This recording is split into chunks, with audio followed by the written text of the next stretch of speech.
Hey, what's up, everybody? True Boxing here. Thank you for coming back to get hit with the truth. So today we are doing the what's next on Arnold Barboza Jr., the undefeated junior welterweight contender at 140 pounds, following his career best win.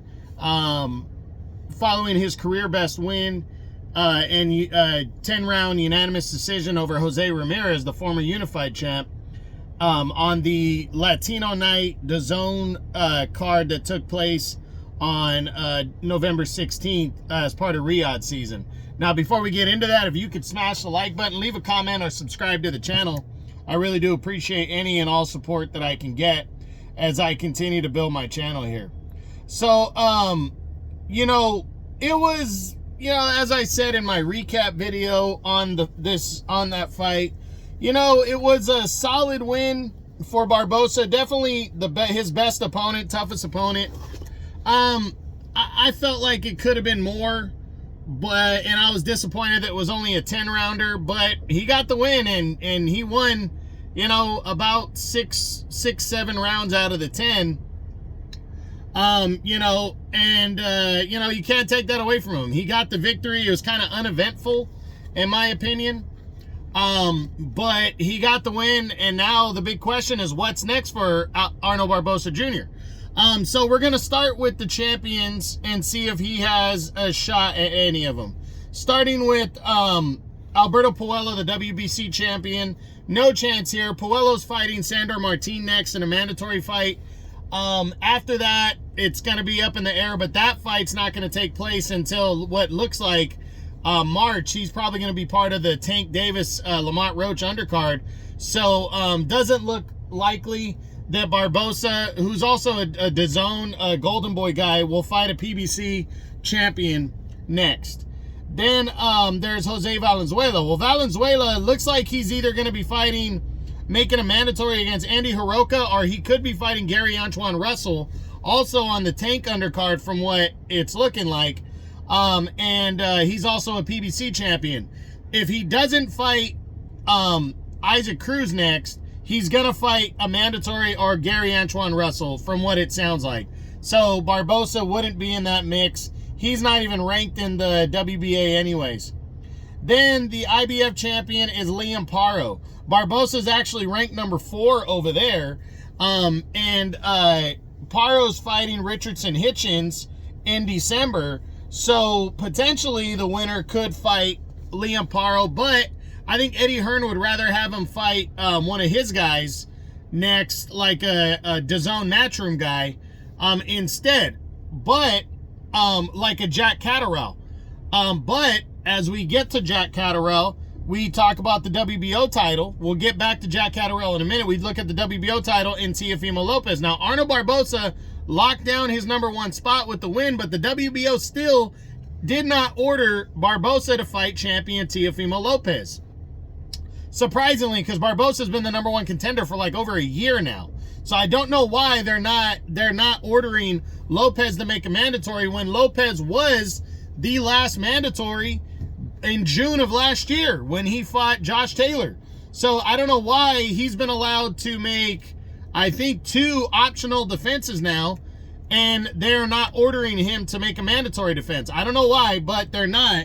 And Barboza was just ordered to fight Jack Catterall to confirm the mandatory shot at that title. So we don't know if that's going to happen or not, but we'll see.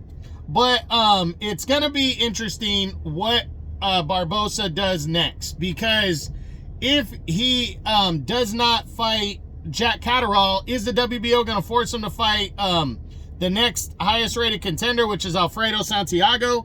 Are they going to force him to fight another big name like that, or another, Santiago's not a big name, another name after he just beat a legitimate contender and former unified champ in Jose Ramirez? I'm thinking that with Catterall, the reason why I think that fight's not going to happen is because Catterall is probably going to get the winner of Paro and Hitchens next.